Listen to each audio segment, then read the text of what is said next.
This is Dark Obsession, Book 3 of the Vampire Royals of New York series, written by Sarah Piper, narrated by Shane East and Mackenzie Cartwright. Chapter 1. This is not happening! The glass door shattered in a glorious explosion, casting the rose garden in 1,000 sunlit shards. Ignoring his bloodied hands, Dorian tore another chunk of stone from the hearth in the dining room and hurled it through the second door, obliterating it. He grabbed another stone. Another still.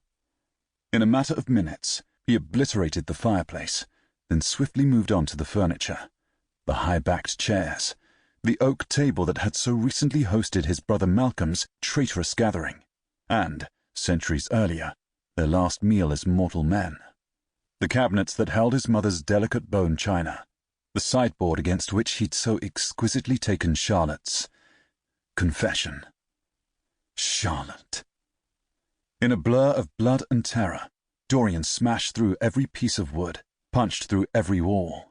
He tore down the paintings, decimated the china, laid bare the stone foundations behind the wainscoting.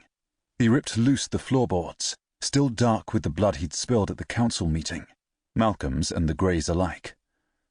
Blood and death, brother. Blood and death. No one came to ease his pain. No one even knew he was there. Malcolm was gone. He'd vanished from Ravenswood after Dorian had damn near ripped his heart out.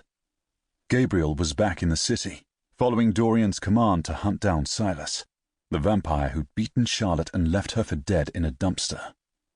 Aidan and Cole were out with the wolves, scouring the woods for more clues about the Greys that had invaded their lands. And upstairs, clear on the other side of the manor, the witch who delivered last night's most crushing blow tended to the woman who'd stolen Dorian's heart. He couldn't face either of them.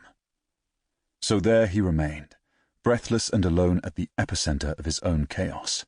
His wounds had already healed, but blood soaked his skin, soaked his clothes, soaked the memories that clung to the room like cobwebs. The more he destroyed, the more haunted he became, tormented by thoughts of his utter impotency. First, as House Kendrick had slaughtered his family. Later, as his human lover had murdered House Redthorn's bonded witch. And last night, in the face of Isabel's dire pronouncement, he'd broken apart once again. Charlotte D'Amico belongs to hell. I suggest you make peace with that and say your goodbyes. Sample complete. Ready to continue?